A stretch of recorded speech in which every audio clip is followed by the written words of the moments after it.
हम चर्चा करेंगे।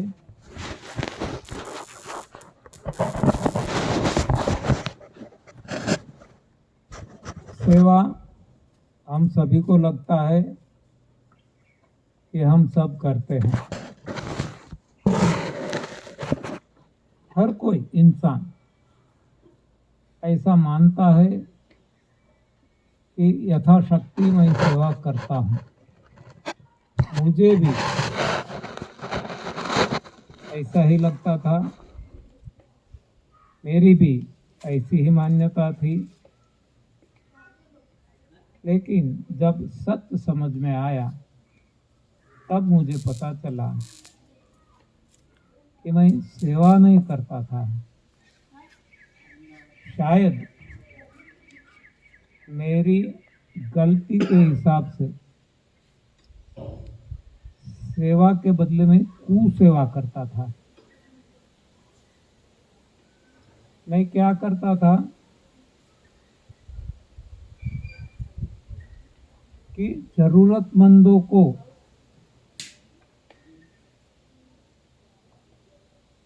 उपयोगी होने के लिए जो भी मुझसे हो सकता था मैं करता था।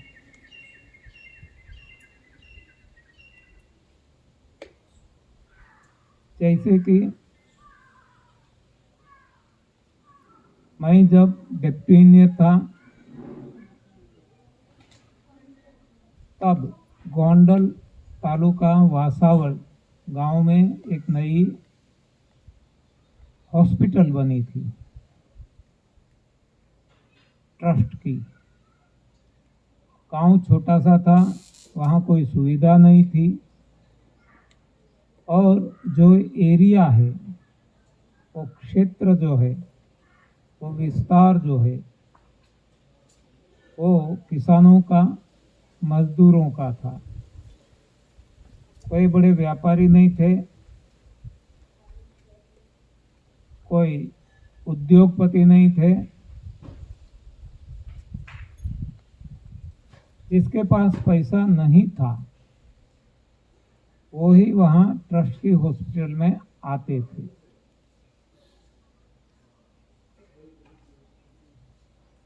ब्लड की जरूरत पड़ती थी तो मैं ब्लड देता था। अकेला तो कितने को दे सकूं, तो मैंने ब्लड कैंप शुरू करवाया राजकोट की वॉलंटरी ब्लड बैंक के द्वारा, जो गोंडल रोड पे उस वक्त थी, आज है ही नहीं, मुझे पता नहीं।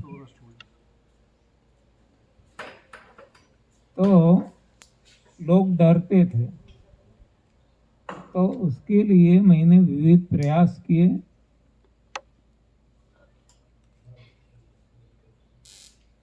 धीरे धीरे जागृति आती गई, लोग ब्लड देने लगे। तो आसपास के गांवों में भी हमने एक ब्लड कैंप शुरू किया।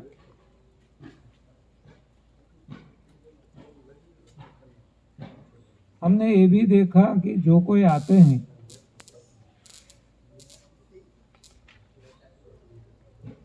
वो गरीब होने की वजह से उनके पास महंगी दवाइयाँ लेने के लिए पैसे नहीं थे। तो हमने जो जो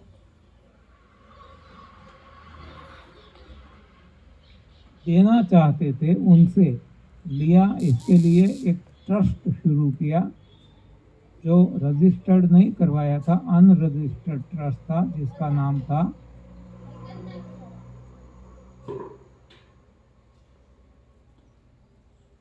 दीनबंधु सेवा मंडल। दीनबंधु आप समझ सकते हैं, गरीबों को मदद में आने वाले।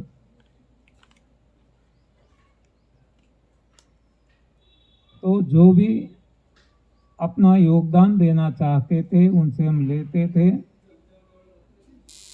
वहाँ हॉस्पिटल की मेडिकल स्टोर में पैसा जमा करवाते थे और ज़रूरतमंदों को हम चिट्ठी लिख देते थे, उनको वहाँ से दवा free of charge standard company की मिल जाती थी। दूसरा, जहां एजुकेशन चलता है वहीं भी जो भी हमसे मदद हो सके हम करते थे, संस्थाओं को, व्यक्तिगत भी। किसी को साइकिल की ज़रूरत है हम साइकिल ले देते थे, किसी को ड्रेस की ज़रूरत है वो ले देते थे, किसी को फीस भरने के लिए पैसे नहीं थे तो फीस हम भर देते थे। इस तरह से कई डॉक्टर्स बने, इंजीनियर्स बने।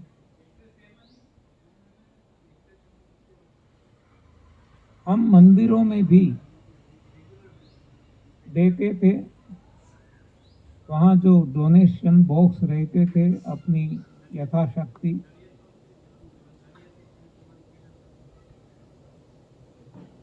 जब ये सिस्टम समझ में आई, एनडीएस फॉलो करने लगे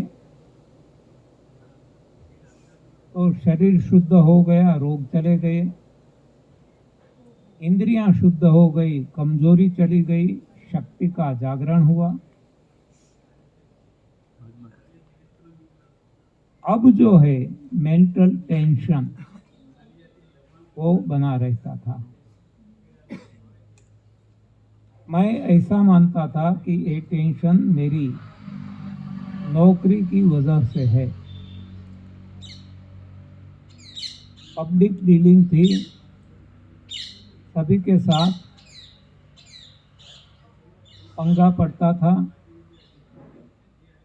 कोर्ट केसेस भी करना पड़ता था, ऐसी बहुत सारी। तो हमें लगता था इस हिसाब से ये मेंटल टेंशन है।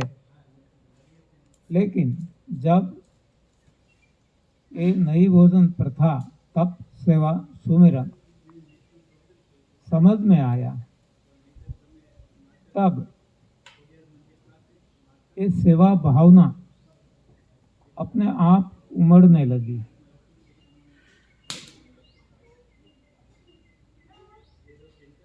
लेकिन सोच की दिशा बदल गई। कोई एक ऐसा भजन था, मुझे कुछ ज़्यादा पता नहीं है, लेकिन वहाँ कहा गया है कि भगवान नथी रे भिखारी। हाँ, इस तरह से भगवान कोई भिखारी नहीं है। हमें सेवा करनी है तो भिखारी की नहीं करना है, सेवा करना है तो भगवान की करना है, प्रभु की करना है। और प्रभु समर्थ है, वो जरूरतमंद नहीं है, भिखारी नहीं है। तब अपने आप ये सारी सोच बदल गई। अब जो मंदिर में देते थे बंद हो गया अपने आप, हॉस्पिटल में देना बंद हो गया, स्कूल कॉलेज में या तो जो पढ़ाई करने वाले स्टूडेंट्स को देना बंद हो गया।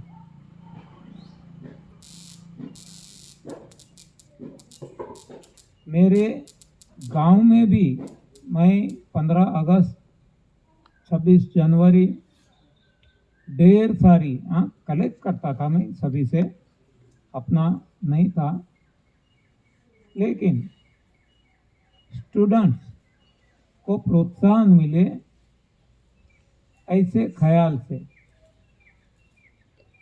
मैं ढेर सारी गिफ्ट्स स्टूडेंट्स को देता था। ये अब बंद हो चुकी क्योंकि मेरी सोच बदल गई। मेरे समझ में आया कि जो अस्पताल में हम देते थे एक भी मरीज ठीक नहीं होता, एक भी नहीं। हमने अब एनालिसिस करने लगे, पहले नहीं करते थे। कैंप्स लगाते थे, मेडिकल कैंप्स, वहाँ भी हमें पता चलता था कि डॉक्टर्स आते थे मुफ्त में कैंप, तो हम लगाते थे। लेकिन बाद में वही डॉक्टर्स का हमें फोन आता था कि आपके विस्तार से बहुत कम लोग हमारे यहाँ आते हैं। हाँ, मतलब उनका साफ हो गया कि उनको मुफ्त में कैंप करने के पीछे का राज क्या है।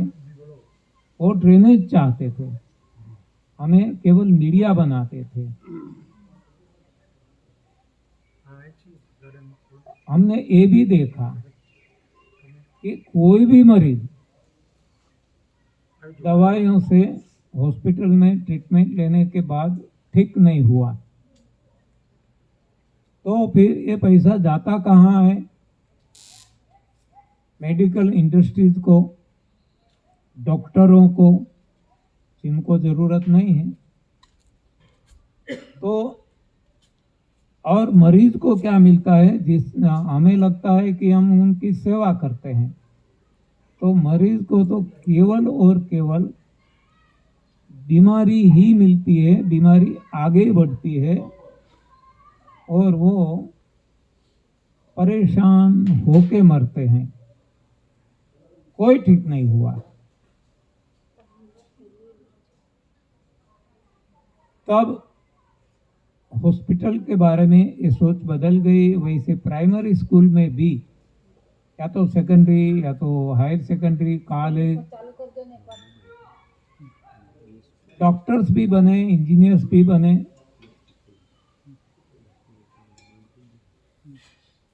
उनको जब बताया गया कि अब तो आप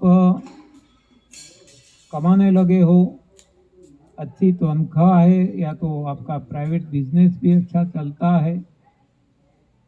हम नहीं कहते थे, लेकिन जो उनको लेके हमारे पास आए थे वो उनको बताते थे, हमारी प्रेजेंस में फोन करते थे कि जिस संस्था के माध्यम से आप इतना पढ़ सके, इतनी आज आपकी आयु है, तो अब आपकी फर्ज बनती है कि संस्था में आप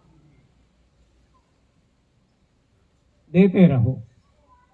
अरे ज्यादा ना दो तो कुछ नहीं, लेकिन जितना लिया है उतना तो दो। लेकिन आज तक किसी ने एक भी पैसा नहीं दिया है। ये हमारा अनुभव है, अनुभव से हम सीखे हैं। तो हमें पता चला कि वो करते क्या है।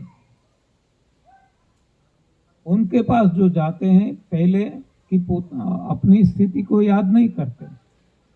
वैसे लोग भी उनके पास आते हैं तो उनसे पहले पैसा जमा करवाते हैं, नहीं तो ट्रीटमेंट नहीं करते। चाहे डॉक्टर हो, चाहे इंजीनियर हो, चाहे कोई भी हो, वकील हो, कोई भी हो। तब हमें पता चला कि જેને આપણે ગુજરાતીમાં એવું કહીએ કે दूध પાઈને સાપ ઉછેર્યો। हाँ, कि ये लोगों से पैसा भीख मांग के हमने इनको डॉक्टर, इंजीनियर, वकील, ये सब कुछ व्यापारी ये बनाए, इंडस्ट्रियलिस्ट। लेकिन वो तो सभी को लूटते हैं, किसी के काम में नहीं आते। यानी कि हमारी दिशा ही गलत है, उनका कोई दोष नहीं है। दोष है तो हमारा है, जैसा एक्शन वैसा रिएक्शन। तो हमारी ही कुछ ऐसी गलती है कि जिसकी वजह से किसी को भी ऐसा नहीं मन में होता है कि चलो मैं वापिस दूं, औरों के काम में आए। यानी कि वो समाज को लूटने लगे, लूटते हैं आज भी। तब हमारी समझ में आया कि ऐसा करके तो हम समाज को लूटेरा बना रहे हैं। हाँ, तो ये ठीक नहीं है। तब से ये शिक्षण जगत में देना बंद हो गया। मंदिर में देखे तो पहले तो हम भगवान की भावना से देते थे, प्रभु को प्रसन्न करने के लिए डोनेशन बॉक्स में डालते थे। इतना ही नहीं,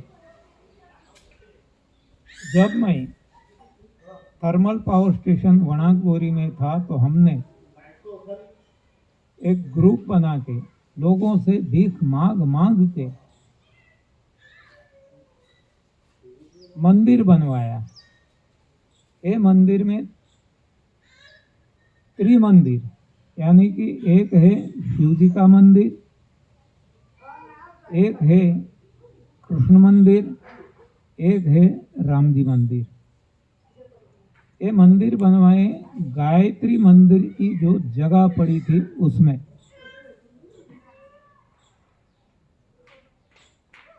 हमने देखा कि जो भी पैसे आते थे तो भावना से लोग देते थे, लेकिन ये पैसा भगवान के लिए कहीं भी खर्च नहीं होता था। खर्च होता था तो रिपेयर मेंटेनेंस के लिए, पुजारी की तनख्वाह में, और इतना ही नहीं। एक बार ऐसा हुआ था कि कुछ ऐसी अफवाहें आई थी कि हर कोई मंदिर में शिवजी मंदिर के आगे जो बैल रहता है आखला, हाँ, वो दूध पीता है। हाँ, सारी दुनिया में फैल गया था और लोग निकल पड़े थे। हमने अकेले में प्रयोग करके देख लिया और पता चला कि ये तो वाहियात बात है, लेकिन लोग आने लगे, इतनी भीड़। हम माइक से सभी को बताते थे कि अंधश्रद्धा में मत फंसो, कुछ भी ऐसा नहीं है, लेकिन लोग मानने को ही तैयार नहीं थे। तब हमें लगा कि मंदिर बनाने के, या तो मंदिर चलाने से, या तो मंदिर में डोनेशन देने से पब्लिक को अंधा बनाया जाता है। धर्म के नाम पे ये धतिंग और धंधा चल रहा है। तब से मंदिर में जाना और मंदिर में देना बंद हो चुका है। कभी हम ग्रुप में जाते हैं, तिरुपति बालाजी ऐसे कोई मंदिर में, तो लोग लाइन लगाते हैं दर्शन के लिए। मैं कहता हूं आपके जूते रखो, मेरे लिए ये भगवान है, मैं यहाँ बैठे बैठे भगवान को याद करूंगा। तो ये दिशा बदल गई, दशा बदल गई, दृष्टि बदल गई, सृष्टि बदल गई, नजरिया बदल गया, नजारा बदल गया।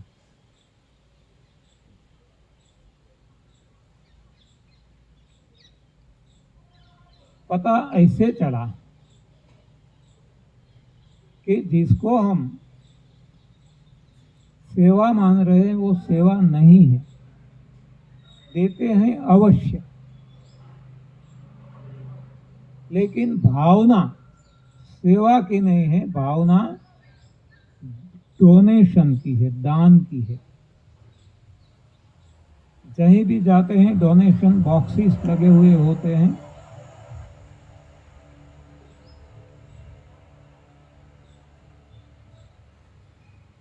अब तो आंखें खुल गई थी, थर्ड आई खुल गई थी, तीसरा नेत्र। तो अब सही क्या है, गलत क्या है, वो पहचान अपने आप होने लगी थी। अब मुझे समझ में आया, सारी दुनिया में जहीं भी हम जाए, देने वाले का स्थान ऊंचा ही रहता है, लेने वाले का स्थान नीचा रहता है। केवल स्थान नहीं, वैसे देंगे तो भी हम क्रिया देखेंगे, देने वाले का हाथ ऊपर रहेगा, लेने वाले का हाथ नीचे रहेगा। तो ये बताता है कि देने वाले को हर हमेश उसको यदि नीचे बैठाया गया तो तुरंत साथ में आसमान पे उसका गुस्सा पहुंच जाएगा। और वो नहीं देगा, मना कर देगा। आप हमें मान सम्मान नहीं देते हैं, तो ये जो दे रहे हैं मान सम्मान के लिए देते हैं, न कि प्रभु सेवा। तो होता क्या है कि देने से उनका ईगो बढ़ जाता है। सुषुप्त अवस्था में भी कोई क्रिया नहीं करते ईगो बढ़ाने की, बढ़ जाता है। हाँ, जैसे कि action and reaction is equal and opposite in direction. ये एक्शन ही ऐसा है देने का, डोनेशन देने का, दान देने का, कि अपने आप ईगो बढ़ जाता है। आप देखेंगे समाज में जो भी डोनेट करते हैं वो हमेशा दुखी है। कहीं भी, सारी दुनिया में कहीं भी देखो, हमारे पास बहुत सारे लोग आते हैं कि इनको कैंसर हो गया, इनको ये प्रॉब्लम, डायबिटीज से नहीं जाता, बीपी नहीं जाता, इतनी सेवा करते हैं, गौशाला चलाते हैं, एम्बुलेंस रखते हैं, ये करते हैं, वो करते हैं, हाँ, जन सेवा करते हैं। हमें पता चल जाता है कि देते तो हैं, अपना समय भी देते हैं, धन भी देते हैं, सब कुछ देते हैं, अरे वहां तक कि जान भी दे देते हैं। लेकिन जब तक भावना गलत है तब तक उनको सही परिणाम नहीं मिलता। एक कोई भजन भी है गुजराती में, एक गर्व कियो सोइनार सोइनार हारो रे, गर्व कियो पहली वननी चणोठड़िए। हाँ, चणोठी सभी को मालूम है ना,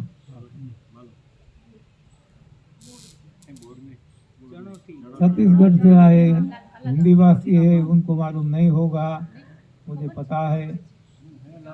आप क्या कहते हो? लाल लाल छोटा सा होता है और आगे काला रहता है, बराबर ना? हाँ, आप जो भी कहते हैं। तो ये भजन में बताया गया है कि जिसको भी गर्व आ गया, अभिमान आ गया, घमंड आ गया, प्रभु को पसंद नहीं है, क्योंकि इससे कोई फायदा नहीं है, तो भगवान उसको दंड देते हैं। तो ये जो चणोठी है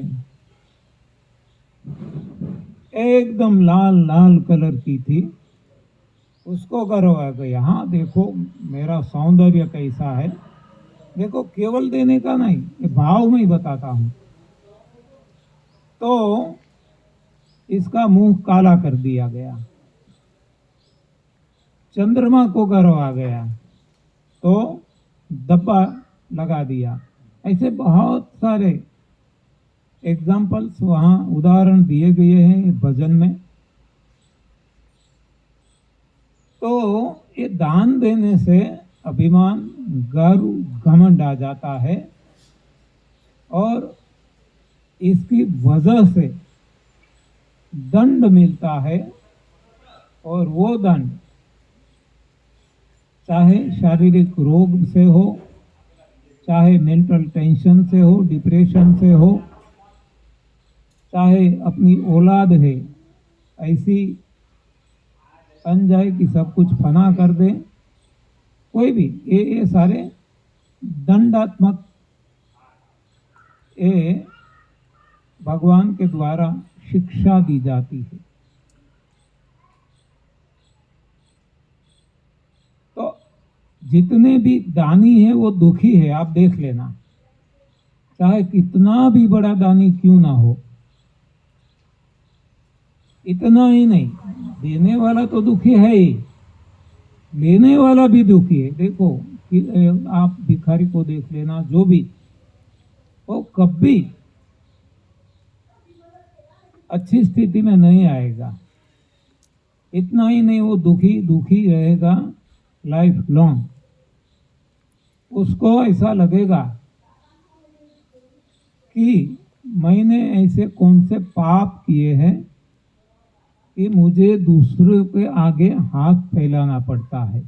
वो दुखी रहता है, उसको ये पसंद नहीं है, तो मजबूरी है। तो वो भी दुखी, देने वाला भी दुखी, लेने वाला भी दुखी। अब हम देखते हैं सेवा। यहाँ क्या है, जो वस्तु है वो तो वो ही है। कोई कपड़े देते हैं, कोई धन देते हैं, कोई मन देते हैं, हाँ, लेकिन भावना बदल जाती है। भावना जब सेवा की हो जाती है तब रिजल्ट बदल जाता है। क्रिया तो एक ही है।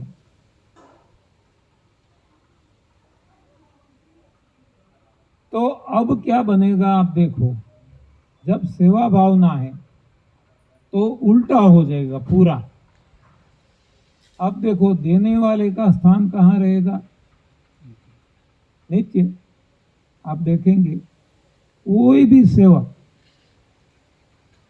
उसका स्थान नीचे रहेगा, और कोई भी सेव्य जिसकी सेवा की जाती है, चाहे वो गुरु हो, चाहे माँ बाप हो, चाहे भगवान हो, उनका स्थान ऊपर रहता है। हाँ, उल्टा हो गया। देने वाला नीचे, लेने वाला ऊपर। अब देखो दोनों की स्थिति।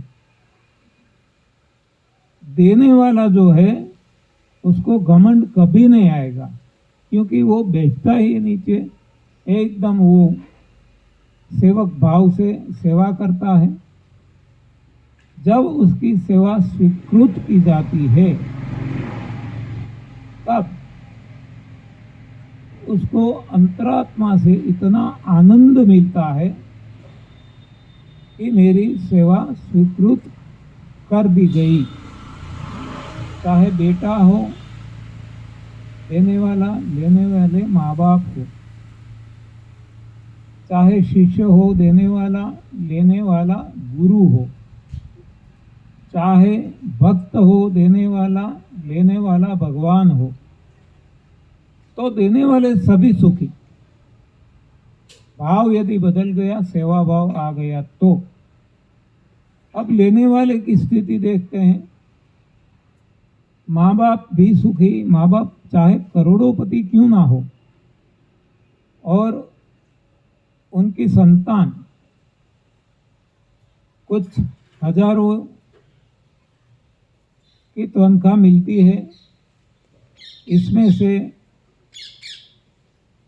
कुछ 100, 200, 500, 1000 जितना वो निकाल सके देते हैं, तो माँ बाप को संतोष होता है, आनंद होता है कि देखो मेरा लड़का कितना सयाना है, लड़की कितनी वो है, हमारा इतने ख्याल रखते हैं।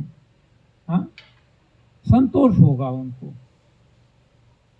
उसी तरह कोई शिष्य गुरु को देंगे तो गुरु भी संतुष्ट होगा कि देखो मेरा शिष्य, हाँ, कितना लायक है, कितना हमारी देखभाल रखता है।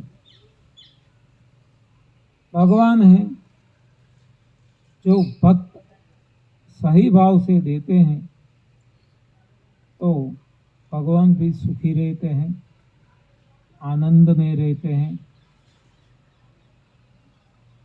तो ये अंतर है सेवा में और दान में।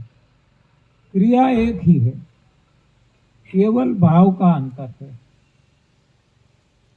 इसको और तरीके से हम देखें। मान लो दो आदमी हैं, दोनों किसी को मार देते हैं। हाँ, इंसान को मारते हैं दोनों। मारने से फांसी होती है,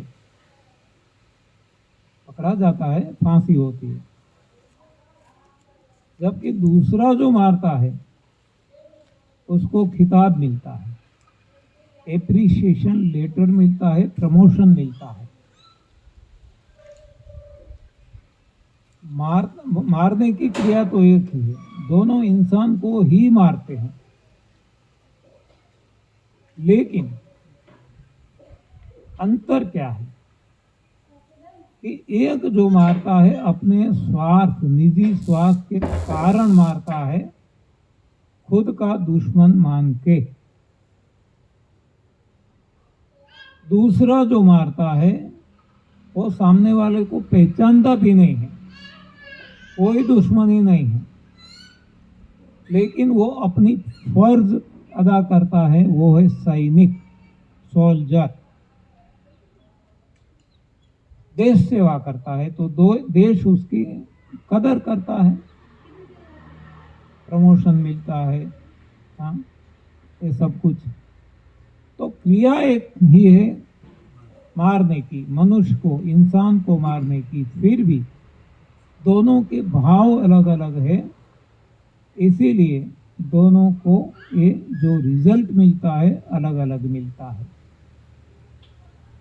वैसे हम देखते हैं आग का स्वभाव है जलाना,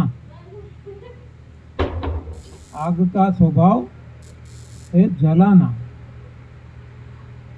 तो हम सब जानते हैं कि एक राक्षस हो गया हिरण्यकशिपु करके, उनका बेटा प्रहलाद, वो इतना घमंडी था कि खुद को भगवान मानता था और अपने संतान को भी भगवान की भक्ति करने को मना करता था।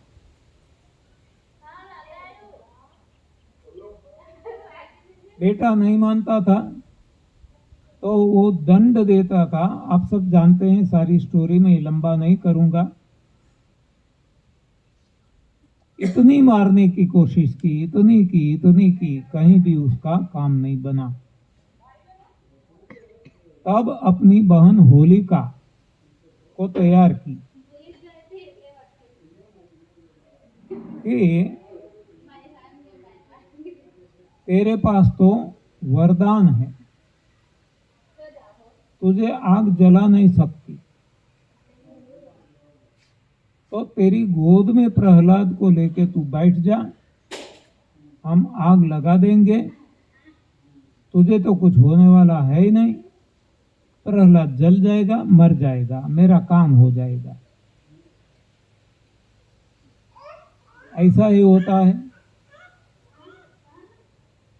होलिका ने अपनी गोद में प्रहलाद को लेके बिठा दिया, इन लोगों ने आग लगा दी। होलिका के मन में भावना थी प्रहलाद को मारने की और अपने भाई को मदद करने की, दुष्कर्म में। प्रहलाद को तो भगवान पे पूर्ण भरोसा था। अब क्या होता है कि जैसे ही आग जलती है पूर्ण रूप से, इतनी भारी पवन निकलती है कि जो होलिका ने अपने सर पर वो चुनरी ओढ़ के रखी थी वरदान वाली, जब तक उनके शरीर पे ये वस्त्र होता तब तक आग नहीं जला सकती। लेकिन ऐसी तेज पवन चली कि वो कपड़ा जो था, चुनरी थी, वो जा गिरी प्रहलाद के सर पे। प्रहलाद बच गया, होलिका जल गई। ये भाव है, काम करता है। आग तो एक ही है। तो ऐसे तो बहुत सारे हजारों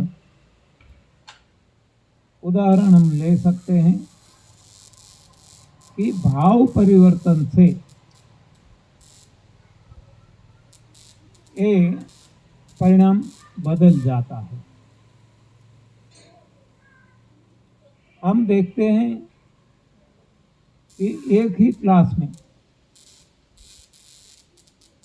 50 या 100 स्टूडेंट विद्यार्थी पढ़ रहे हैं, पढ़ाने वाला एक ही है।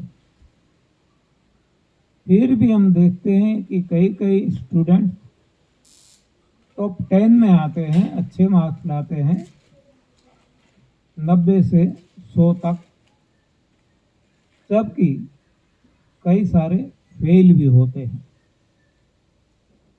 क्यों? पढ़ाई तो एक ही है, लेकिन पढ़ने वाले का भाव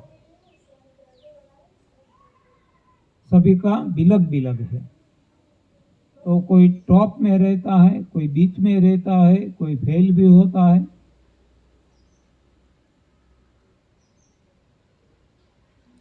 तो ऐसे तो बहुत सारे उदाहरण हम समझ सकते हैं।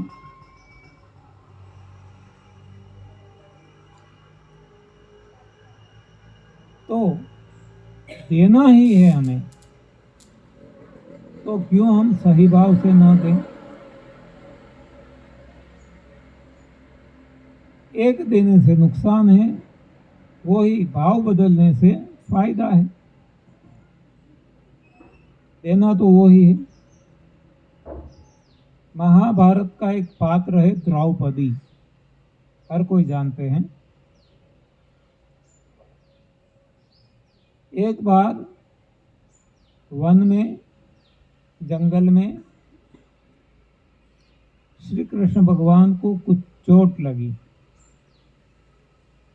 तो द्रौपदी ने क्या किया? अपनी साड़ी फाड़ के पट्टी लगा दी। साड़ी का हिस्सा 100वां भी नहीं होगा, 200वां भी शायद नहीं होगा, तो इसमें कितनी पट्टी जरूरत पड़ती है? लगा दी। अब भगवान तो किसी का रखते नहीं, और प्रकृति का भी नियम है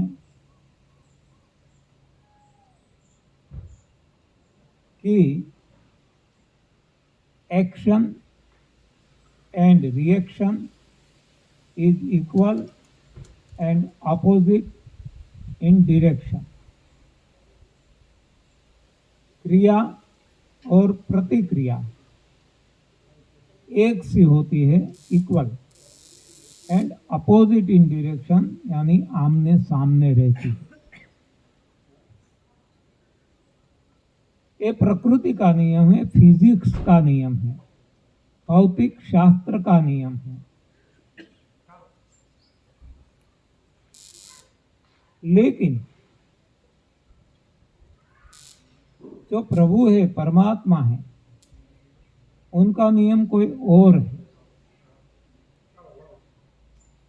जो भी हम देते हैं, जो भाव से देते हैं, वो कई गुना ज्यादा होके वापिस मिलता है। हाँ, कई गुना। देखो, फिजिक्स में जो बताया गया है कि गेंद हम फेंकेंगे सामने दीवार पे, जितनी जोर से फेंकेंगे उतनी ही जोर से वो हमारे पास आएगी। लेकिन फिजिक्स में एक दूसरा भी नियम है, फ्रिक्शन का, घर्षण का। तो एक घर्षण के हिसाब से कुछ लॉस होता है। तो जितनी तेजी से वो गया उतनी तेजी से नहीं आएगा। हाँ, तेजी कम हो जाएगी फ्रिक्शन की वजह से। फ्रिक्शन सरफेस का भी हो सकता है, फ्रिक्शन हवा का भी हो सकता है। यानी कि इक्वल एंड अपोजिट नहीं है, इक्वल में भी कम है। जितना हम देते हैं इससे कम मिलता है। ये फिजिक्स में है, भौतिक शास्त्र में है। जबकि भगवान का नियम है, जितना हम देंगे उससे कई गुना ज्यादा देंगे। अरे जड़ धरती को हम देखें, ये तो जड़ है, इसमें एक मुट्ठी दाने डालते हैं, कितना मिलता है वापिस? हाँ, बैग भर के ले आते हैं। कितने गुना हो गया? ये तो जड़ है। जब हम भगवान को देते हैं, भगवान तो चैतन्य है, तो इतना भर भर के देंगे, इतना भर भर के देंगे कि हम थक जाएंगे। तो ये द्रौपदी के बारे में जो हम बात चलाते थे, भगवान को एक पट्टी बांधी, भगवान रखते नहीं अपने पास, वो तो अपना नियम है कि जो मिला वो देना है, जो भाव से मिला वो भाव से लौटाना है और कई गुना ज्यादा करके देना है। तो हम देखते हैं कि एक ऐसी स्थिति निर्माण होती है जहां द्रौपदी का वस्त्राहरण होता है और भगवान चीर पूरते हैं, वस्त्र देते हैं। इतना ही वस्त्र दिया था, इतनी पट्टी, और भगवान ने कितने वस्त्र दिए, कितने दिए कि दुशासन थक गया।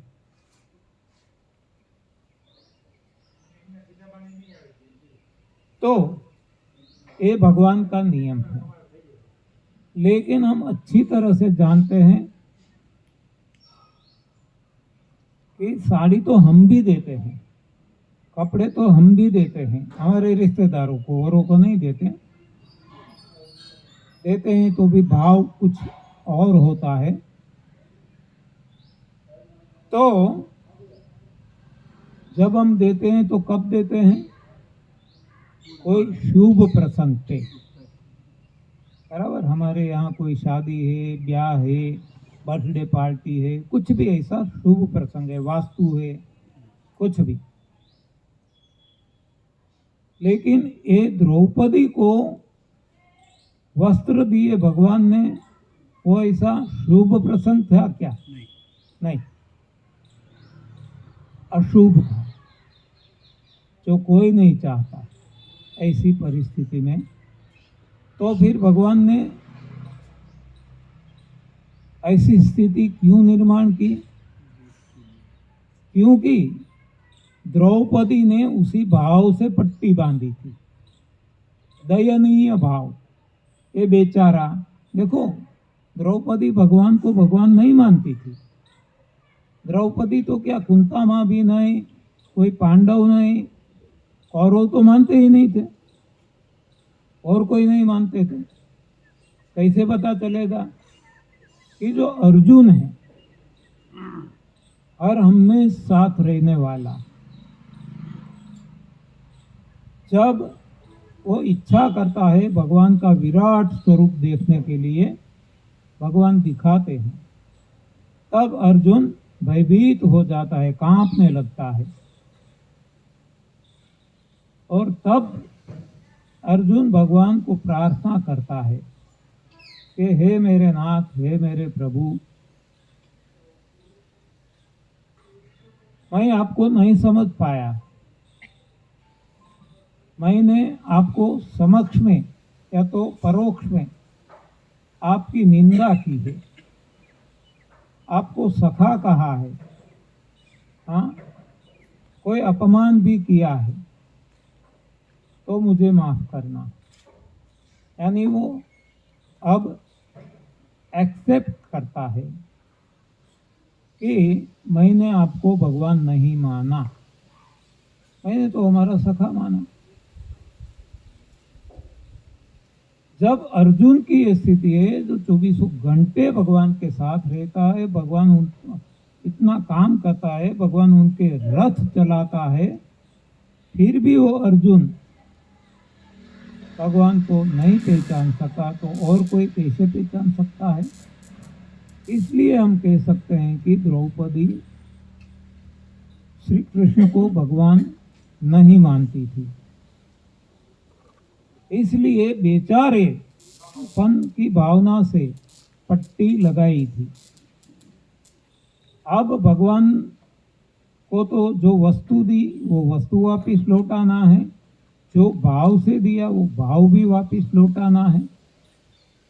तो ऐसी स्थिति निर्माण की भगवान ने कि वो दयनीय स्थिति में आ गई और पुकार लगाना पड़ा और द्रौपदी को ऐसी दयनीय स्थिति में वस्त्र मिले।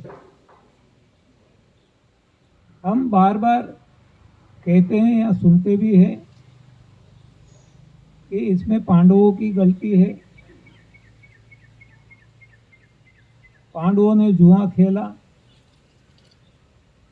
राजपाट हार गए, खुद को भी हार गए, बाद में द्रौपदी को भी दांव पे लगा दी, द्रौपदी को भी हार गए। इस वजह से ये स्थिति आई। अब आगे हम दोष देते हैं दुर्योधन को, दुशासन को, कि दुर्योधन ने इस मजबूरी का लाभ उठाया, दुशासन ने ऐसा दुष्कर्म किया। इतना ही नहीं, दोनों के जो वडील वहां उपस्थित थे, भीष्म पितामह, उन पे भी हम दोषारोपण करते हैं कि यदि भीष्म पितामह ने चाहा होता तो ऐसी दुर्घटना टल सकती थी, लेकिन वो भी ऐसे नीची मुंडी करके बैठ गए कि मैं क्या करूं, मैंने दुर्योधन का अन्न खाया है। तो यहाँ न्यूट्रल भाव से देखें तो, तटस्थ भाव से, कि जो भी स्थिति निर्माण हुई इसके लिए न पांडव जवाबदार है, जिम्मेवार है, न कौरव जिम्मेवार है, न भीष्म पितामह जिम्मेवार है। जिम्मेवार है तो कौन है? द्रौपदी खुद।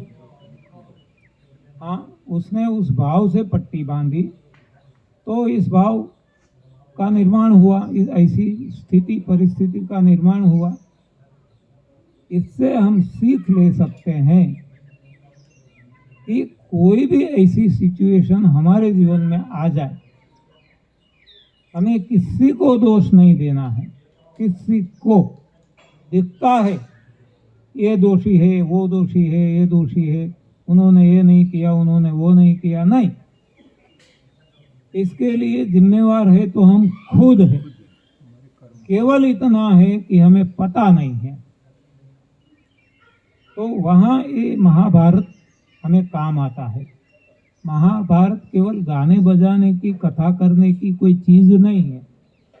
ये जीवन जीने की कला देता है। चाहे महाभारत हो, श्रीमद् भगवत गीता हो, रामचरितमानस हो, कोई भी हो, बाइबिल हो, कुरान हो, तालमुड तोरा हो, गुरु ग्रंथ साहिब हो, कोई भी, ये मनुष्य को सही दिशा देने का काम करता है। और देखो, केवल मनुष्य को, हम बार बार करते हैं ना ये तुलना पक्षी, पशु, कभी प्राणी से, तो यहाँ भी हम तुलना करेंगे कि कोई भी पशु पक्षी प्राणी, उनके लिए ग्रंथ नहीं बने।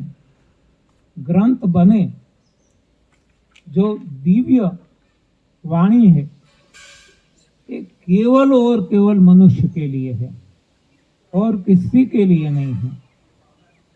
तो ये सारे शास्त्र मनुष्य के लिए भगवान ने किसी न किसी को माध्यम बना के हमें दिया है। वैसे तो एक ग्रंथ देते तो चलता, लेकिन हमने बंटवारा कर दिया, ये हिंदू, ये मुस्लिम, ये क्रिश्चियन, ये सिख, ये जैन।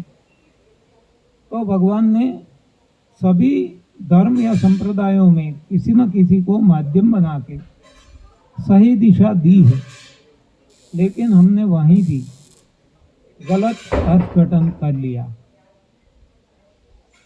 क्योंकि एक कहावत है कि विनाश काले विपरीत बुद्धि। जब बुद्धि ही विपरीत हो जाती है तब अर्थघटन हम विपरीत करते हैं। तो हमने क्या किया, ये शास्त्रों को हमने छोड़ दिया और हमने अपने शास्त्र बनाए। अपने कौन से शास्त्र? भौतिक शास्त्र, रसायन शास्त्र, पुष्कर शास्त्र, गणित शास्त्र, कितने शास्त्र, हाँ, जो भगवान ने दिए उनसे कई गुना ज्यादा। और वही तो हमारी कुबुद्धि का परिणाम है, विपरीत बुद्धि का परिणाम है। इसलिए हम कहते हैं, मैं मेरे संतानों को, हमें तो संतान नहीं है, लेकिन हमारे भतीजे के संतान या हमारे कोई रिश्तेदार के जो पढ़ते हैं प्राइमरी, सेकेंडरी, हाई स्कूल में, तो उनको मैं कहता हूँ कि ये पढ़ाई सारी छोड़ दो, इसमें कुछ भी उपयोगी नहीं है, और जो भी दिया गया है इससे आपका जीवन में बदलाव तो आएगा ही, लेकिन सही वो है जो ये लुटेरे को ऋषि बनाए, वालिया लुटेरे को ऋषि बना देते हैं, वाल्मीकि ऋषि, वो सही शिक्षा है। जब आप लोग, अभी मैंने बताया ना, ये सारे लुटेरे हो गए, चाहे इंजीनियर हो, चाहे डॉक्टर हो, चाहे वकील हो, चाहे जज हो, चाहे कोई भी अफसर हो, ये पढ़ पढ़ के लुटेरे बनते हैं। इसलिए हम हमारे संतानों को बताते हैं कि आपको, आप निर्दोष है, भगवान के स्वरूप हो, लेकिन आपको भगवान से राक्षस बनाया जाता है, आपको लुटेरा बनाया जाता है। तो ऐसी शिक्षा आप क्यों लेते हो? तो ये तो कली काल के लोग है ना, संतान है ना, वो हमें क्या कहते हैं, ये क्यों इतनी आवाज आ रही है? अब तक नहीं आती थी, अब क्या जरूरत पड़ गई? तो वो जवाब देते हैं, आप क्यों पढ़े, आप भी इंजीनियर बने। हम कहते हैं आपकी बात सही है, हम कबूल करते हैं, लेकिन हम क्यों पढ़े वो बता दूं। कि सारी दुनिया पढ़ती थी, हमारे माँ बाप भी चाहते थे कि हम इंजीनियर बने या तो डॉक्टर बने, पैसा कमाए। हाँ, पप्पा कहते हैं बड़ा नाम करेगा बेटा हमारा, ऐसा काम करेगा, मगर यारो कोई न जाने मेरी मंजिल है कहाँ। उनको तो प्रकृति की गोद में आनंद लेना है, लेकिन ये सारे मिलके कहते हैं कि वो इंजीनियर बनेगा, वो व्यापारी बनेगा, पैसा कमाएगा, गाड़ी बंगला लेगा, हमारा नाम रोशन करेगा। तो ऐसी स्थिति थी, और उस वक्त मैं कुछ जानता नहीं था, लेकिन आज मुझे पता चल चुका है, इसलिए मैं आपको ये कहता हूं कि आप ऐसी शिक्षा मत पढ़ो। जैसे मैं उदाहरण देता हूं, वैसे तो किसी के मानने में नहीं आएगा। मैं कहता हूं, एक शराबी है, शराब नहीं पीता था, लेकिन कोई संगत ऐसी हो गई, शराब पीने लगा, आदत पड़ गई, और जाते जाते बाद में उनको पता चला कि इससे फायदा तो कुछ भी नहीं मिला, मेरा मकान बिक गया, जमीन बिक गई, मैं कुछ काम का नहीं रहा, मुझे नुकसान ही नुकसान मिला इससे। शराब से, तब वो अपने संतान को बताता है कि शराब कभी नहीं पीना। तो ये क्या गलत है क्या? तो मुझे आप शराबी समझ लो, हाँ, कि मुझे नहीं पता था इसलिए मैंने ये पढ़ाई की, अब पता चल गया है इसलिए मैं कहता हूँ कि अब ऐसी पढ़ाई मत पढ़ो, इसलिए मैंने ये बुक लिखी है। हाँ, नई भोजन प्रथा जो पहले बुक लिखी थी वैसी ही बुक लिखी है, नई शिक्षण प्रथा। नई शिक्षण प्रथा ऐसी होनी चाहिए जो लुटेरे में से ऋषि बनाए, नहीं कि ऋषि से लुटेरा बनाए। आज की शिक्षा पद्धति है ऋषि से निर्दोष बालक इसको एक गुंडा बना देता है, असामाजिक तत्व लुटेरा बना देता है। इसलिए मैंने अंत में इसमें भी लिखा है, पहले लिखा है मत पढ़ाओ आपकी संतान को ऐसी शिक्षा जो खुद को खत्म करने वाली है। अंत में लिखा है अवश्य पढ़ाओ आपके संतानों को जो खुद को खुदा से मिलाने वाली है। हाँ, तो शिक्षा ऐसी होनी चाहिए जो आत्मा को परमात्मा से मिला दे। हाँ, ये धन संपत्ति में क्या पड़ा है, लेकिन ये शिक्षा ही ऐसी दी जाती है। मैंने शायद एक बार यहाँ भी कहा था, आपको मालूम होगा कि शिक्षा बदलने से सारा समाज बदल जाता है। मैकोले, लॉर्ड मैकोले का एग्जाम्पल मैंने दिया था। हाँ हाँ, वो अंग्रेज ब्रिटिशर वो यहाँ इंडिया में आया था, देखा कि इंडिया को परास्त कोई नहीं कर सकता एक्सेप्ट वहाँ की शिक्षा प्रथा बदल दी जाए। ये ऑन रिकॉर्ड है। 1883 फरवरी 2 के दिन वहाँ की पार्लियामेंट में ये लॉर्ड मैकोले ने ये अपना रिपोर्ट पेश किया है, आज भी रिकॉर्ड पे है कि शिक्षा बदलने से पूरा भारत बदल जाएगा और हमारा गुलाम हो जाएगा। हाँ, लड़ने से नहीं होगा, मारने से नहीं होगा। फिर भी आज हम समझते नहीं है। हम त्रासवादियों को मारते हैं, आतंकियों को मारते हैं, कभी सफलता नहीं मिलेगी किसी को भी। कभी 2 मारेंगे तो 5 पैदा होंगे। वैसे भी हम कहते हैं ये तो राक्षस योनि है। 2 को मारेंगे तो 10 होंगे, 10 को मारेंगे तो 100 होंगे। हाँ, ये तो बढ़ती जाएगी।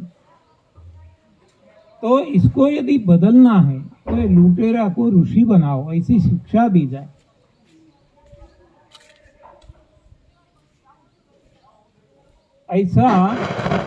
ऐसी शिक्षा, नई भोजन पद्धति सभी को सिखाई जाए, तभी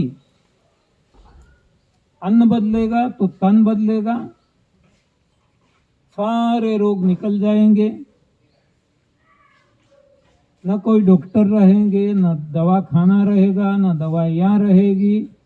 देखो, हमारा ज़्यादा से ज़्यादा खर्च, हमारा बजट इसके पीछे लगता है, हमारा यानी सारी दुनिया का, दवाइयों के पीछे, रोग नाबूदी के पीछे।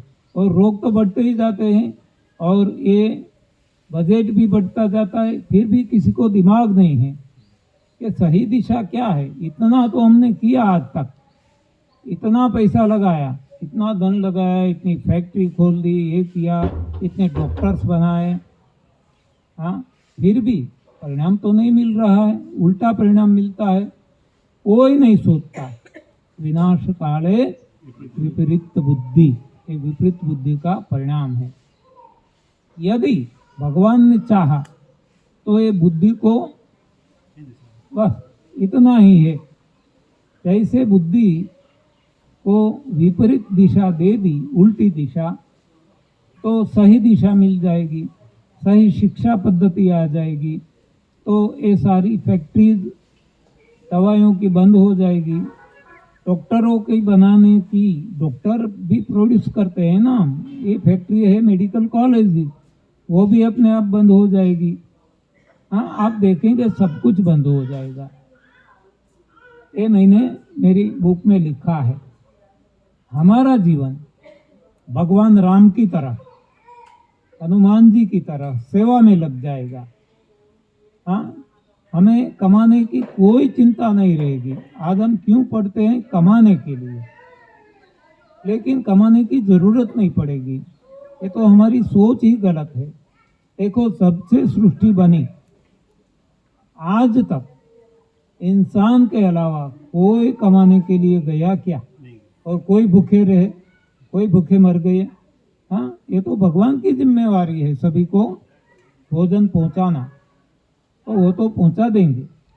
तो फिर करना क्या? तो वो है, शिव जी भगवान ने बताया है, उमा कहूँ मैं अनुभव अपना, सत हरि भजन जगत सब सपना। तो हमें करना है तो एक ही करना है, हरि भजन। हाँ, लेकिन हम करते हैं ये हरि भजन के अलावा सब कुछ। हाँ, तो इसलिए हम फंस गए हैं और हैरान हो रहे हैं। तो सेवा और दान में जो अंतर है हमने देख लिया, भाव के हिसाब से परिणाम मिलता है ये भी देख लिया। सोल्जर और आम आदमी जो खून करते हैं, इंसान को मारते हैं, वहीं भी परिणाम बिलग बिलग है। प्रहलाद का एग्जाम्पल देखा, द्रौपदी का एग्जाम्पल देखा। तो इस तरह हम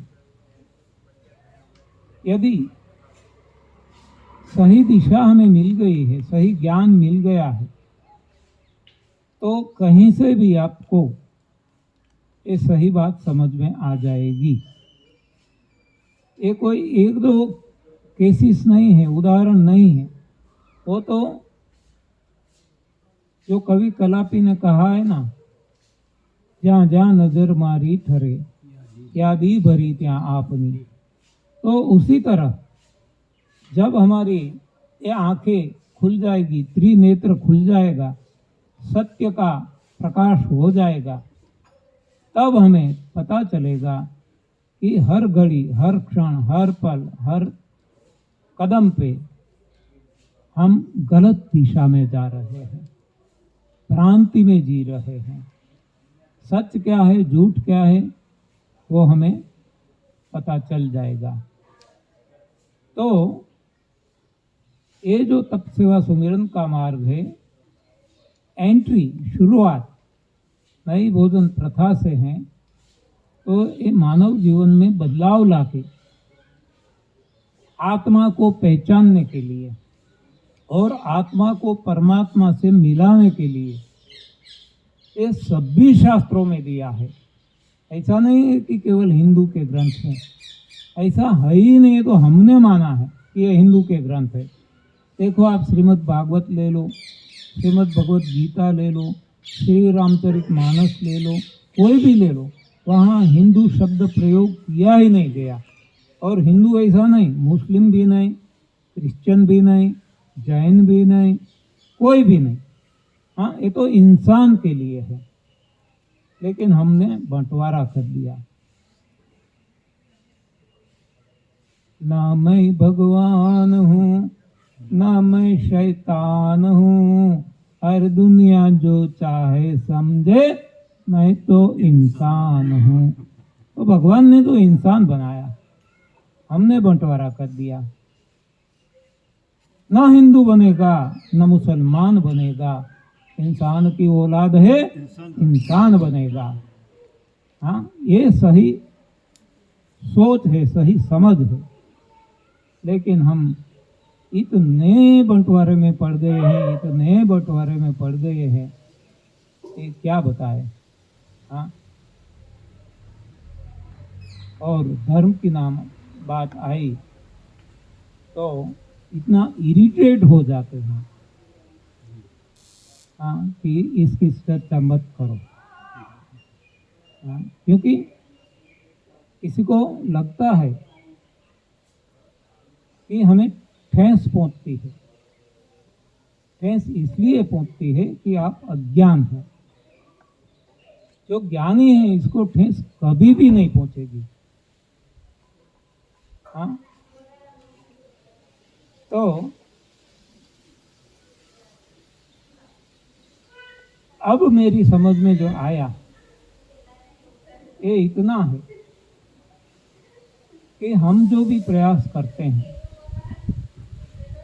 हमारा प्रयास क्या है? पहला सुख, निरोगी काया, पहलू सुखते जाते मेरा। तो हम पहले सुख के लिए क्या करते हैं? निरोगी काया बनाने के लिए हम क्या करते हैं? दवाइयाँ लेते हैं, बराबर। दवाइयों में स्वास्थ्य ढूंढते हैं।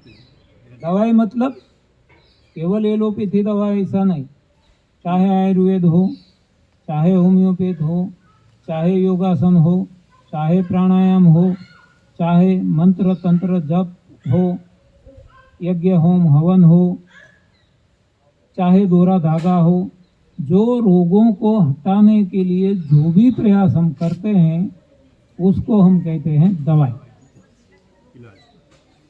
इलाज, उपचार, यहाँ हम दवाई नाम देते हैं। जैसे वहाँ कहा गया है ना कि लंघनम परम औषधम, औषध दवाई। तो औषध का मतलब क्या है? रोगों को हटाने वाली कोई चीज। वो फूंक मारने से भी हट जाती है तो वो दवाई है। हाँ, मंत्र से भी हट जाती है तो वो दवाई है। कैसे भी हटती है तो वो दवाई है।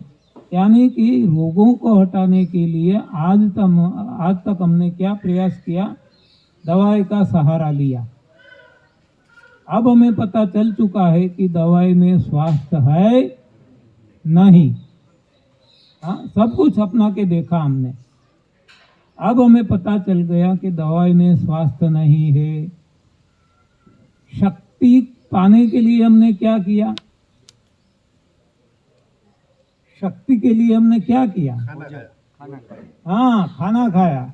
इसमें इतनी कैलोरी है, इसमें इतनी कैलोरी है। काजू बादाम पिस्ता खाएंगे तो इतनी कैलोरी मिलेगी, याददाश्त बढ़ जाएगी। हाँ, जो भी है। दूध खाएंगे तो इतना किलो कैलोरी मिलेगा, मक्खन घी से इससे ज़्यादा मिलेगा। तो ऐसा भोजन हमने किया। मांस मच्छी अंडे से बॉडी बिल्ड होगा, कमजोरी हट जाएगी। हाँ, तो भोजन में हमने शक्ति को ढूंढा, दवाइयों में हमने स्वास्थ्य को ढूंढा।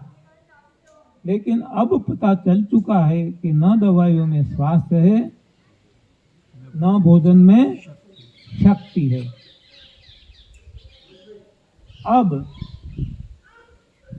जो हमारा टेंशन हटाने के लिए, मिटाने के लिए, मानसिक तनाव को हटाने के लिए और मौज मजा मस्ती आनंद पाने के लिए हमने क्या किया? धन उपार्जन। हाँ, हम तो नाम भी रखते हैं ना, धन सुख भाई। हाँ, ऐसे धन सुख मिल जाता है क्या? हाँ, तो धन से सुख नहीं, ये अब पता चल चुका है। दवाइयों में स्वास्थ्य नहीं, भोजन में शक्ति नहीं, धन में सुख नहीं। अब है ज्ञान। ज्ञान हमने कहाँ ढूंढा? किताबों में, करेक्ट। धर्मशास्त्र हो, कोई भी किताब, किताबों में ज्ञान ढूंढा। ज्ञान वहां है ही नहीं। यदि होता तो आज गंगा सती जो मैंने आपको एग्जाम्पल दिया था, वैसे तो बहुत सारे हैं। तो गंगा सती ने जो बताया वो तो टोटली अनपढ़ थी। उनके एक एक पद पे आज लोग पीएचडी कर रहे हैं। तो ज्ञान किसके पास है? अनपढ़ के पास। हाँ, यानी कि पढ़ने से लेना देना नहीं है, किताबों से लेना देना नहीं है ज्ञान को। तो दवाई में स्वास्थ्य नहीं, भोजन में शक्ति नहीं, धन में सुख नहीं, किताबों में ज्ञान नहीं, प्रेम सबसे ऊंची प्रेम सगाई। प्रेम हमने कहाँ ढूंढा? अपनों में, रिश्तेदारों में। मेरा बेटा है मुझे प्रेम देगा, मेरी पत्नी मुझे प्रेम देगी, मेरा पति मुझे प्रेम देगा, मेरे माँ बाप मुझे प्रेम देंगे, सास ससुर प्रेम देंगे, हाँ, देवर भोजाई, ये जो कुछ है अपने रिश्तेदार, तो सभी को पता है कि वो क्या देते हैं। हाँ, ये कहने की जरूरत नहीं।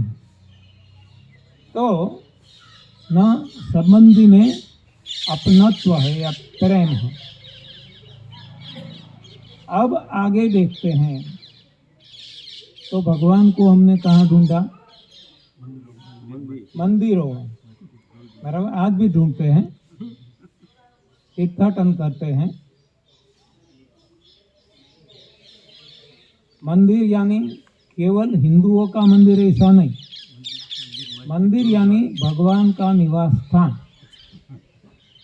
जो मंदिर भी हो सकता है, मस्जिद भी हो सकती है, गुरुद्वारा भी हो सकता है, चर्च भी हो सकता है, इसके अलावा कुछ भी हो सकता है जहां हम मानते हैं कि भगवान का रहने का स्थान है, उसको हम मंदिर कहते हैं। तो आज तक हमने भगवान को मंदिरों में ढूंढा, लेकिन जैसे दवाइयों में स्वास्थ्य नहीं है, भोजन में शक्ति नहीं है, वो धन में सुख नहीं है, किताबों में ज्ञान नहीं है, अपनों में प्रेम नहीं है, वैसे ही मंदिरों में भगवान नहीं है। हाँ, इसलिए मैं कहता हूं मंदिर जाना एक दिखावा है, अपने आप को धोखा देना है। कभी भगवान नहीं मिलेगा, कभी। सारा जीवन तो क्या 84 लाख योनि हम घूमते रहेंगे इसी तरह, ऐसी भ्रांतियों में। भगवान कभी नहीं मिलने वाला है। तो भगवान है कहाँ? ये सब है कहाँ? सब कुछ भीतर है। भगवान खुद कहते हैं, अहम वैश्वानरो भूत्वा प्राणिनाम देहम आश्रिता प्राणपान समायुक्त पचामि अन्नम चतुर्विधम। भगवान कहते हैं कि हर कोई प्राणी के देह में मैं रहता हूँ। जहाँ भगवान रहते हैं वो मंदिर है। जब उसको हम कत्ल करते हैं, हाँ, जिंदा को वैसे कत्ल करते हैं, कोई प्राणियों को, और इंसान की कत्ल जेब काट के करते हैं। कत्ल तो सभी की करते हैं, हाँ, और दिखावा करते हैं। ये यहाँ तिलक लगाते हैं, वस्त्र परिधान बदल देते हैं, हाँ, दाढ़ी मूछे बढ़ा देते हैं, मालाएं घुमाते रहते हैं, हाथ में त्रिशूल त्रिपुंड कुछ भी ऐसा करके, हाँ, ये दिखावा है। और क्या है? दिखावा तो सही मानो कि हम जगत को धोखा दे रहे हैं, इतना ही नहीं, खुद को भी धोखा दे रहे हैं। तो ये धोखेबाजी है।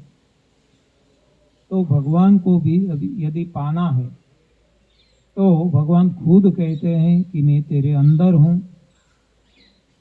गीता जी में बताया, श्री रामचरितमानस में भी वैसा ही बताया गया है। प्रकृति पार प्रभु सब उर्वासी। पूर यानी देह, हर किसी के देह में वो वास करता है, बसता है। तो जहाँ वो बसता है वही मंदिर है। तो अब हमें भगवान को ढूंढने के लिए मंदिर जाना होगा क्या? हाँ, बिल्कुल नहीं। जब से मेरी समझ में आ गया तब से मैं कभी मंदिर नहीं गया। किसी के साथ जाना पड़ता है। एक बार पालिताना गए थे जैन मंदिरों में, जो भक्त है उनको साथ देने के लिए, अपना मित्र है तो वो गए दर्शन करने को। मुझे बहुत आग्रह किया, मैंने बताया माफ करना, आपके जूते यहाँ रख दो, मेरे लिए यहाँ ही भगवान है, मैं यहाँ तपस्या करूंगा जब तक आप आओ। हाँ, तो घर में भी हम मंदिर रखते थे, आज भी है। मैं दिया जलाता था घी से, मैं भी कुछ पूजा अर्चना करता था क्योंकि मेरे माँ बाप करते थे, सारा समाज करता है। लेकिन जब से ये बात समझ में आ गई, मैं कभी न धूप दिया करता हूँ। हाँ, जरूरत ही नहीं। बस कहीं भी बैठ के मैं गीता पठन कर लेता हूँ, अवकाश मिला तो रामचरितमानस पढ़ लेता हूँ। इतना तो अवकाश नहीं मिलता, लेकिन एक निश्चय किया है कि हर दिन 10 श्लोक पढ़ लेना बस। और ये भी पहले तो साथ में गीता जी लेके जाता था, अब वो भी नहीं लाता हूँ। घर पे हूँ तब तक गीता पठन करता हूँ, और बाहर भी तो अब किताबों की जरूरत नहीं लगती। हाँ, एक सहारा ठीक है, बाकी जरूरत नहीं लगती। तो इस तरीके से मेरे जीवन में बदलाव आ चुका है। तो अब मैं ये भी मानने लगा हूँ कि जब तक दुनिया में दवाई है, दुनिया में अस्पताल है, हॉस्पिटल्स है, दुनिया में डॉक्टर्स है, वैद्य है, यानी कोई भी चिकित्सक है, चाहे वो एक्यूप्रेशरिस्ट हो, पंचरिस्ट हो, चाहे कोई भी रोग को हटाने की क्रिया करने वाला कोई भी हो, रेकी मास्टर हो, व्हाटएवर, तब तक समाज निरोगी है। जब समाज में एक भी हॉस्पिटल नहीं रहेगी, एक भी डॉक्टर नहीं रहेगा, एक भी चिकित्सा करने वाला नहीं रहेगा, तभी हम कह सकते हैं कि समाज संपूर्ण स्वस्थ है। So simple. बाकी के है, हाँ, केवल इंसान नहीं है। तो इंसान जो क्रिया प्रक्रिया करते हैं रोगों को हटाने की, ये इसकी जरूरत ही नहीं पड़े। ऐसी स्थिति आ जाए तो ये अपने आप अस्पताल बंद हो जाएगी। ये जो फैक्ट्रीज है मेडिसिन बनाने की, अपने आप बंद हो जाएगी। डॉक्टर की फैक्ट्रियों भी बंद हो जाएगी, डॉक्टर बनाने की, यानी कि मेडिकल कॉलेज, तो डॉक्टर ही नहीं बनेंगे। हाँ, आवश्यकता ही नहीं है। तो ये है। दूसरा है कि जब तक ये दूध, घी, ये जो जिसमें हम एनर्जी मानते हैं, ये सब कुछ हट जाएगा इस संसार से, तभी संसार में सही शक्तिशाली लोग बसते हैं, ऐसा हम कह सकेंगे। ये मान्यता ही हट जाएगी। सुख धन से मिलता है, ये मान्यता जब हट जाएगी तब धन कमाने की ही आवश्यकता नहीं पड़ेगी।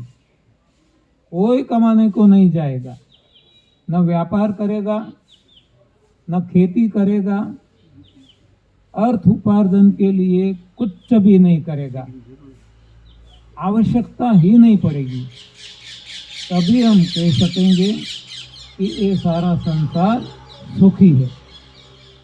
ये इसका मापदंड है। कोई किताबों का सहारा न लेना पड़े, तभी हम कह सकेंगे कि ये समाज ज्ञानी है। हाँ, मीराबाई की तरह, नरसिंह मेहता की तरह, गंगा सती की तरह।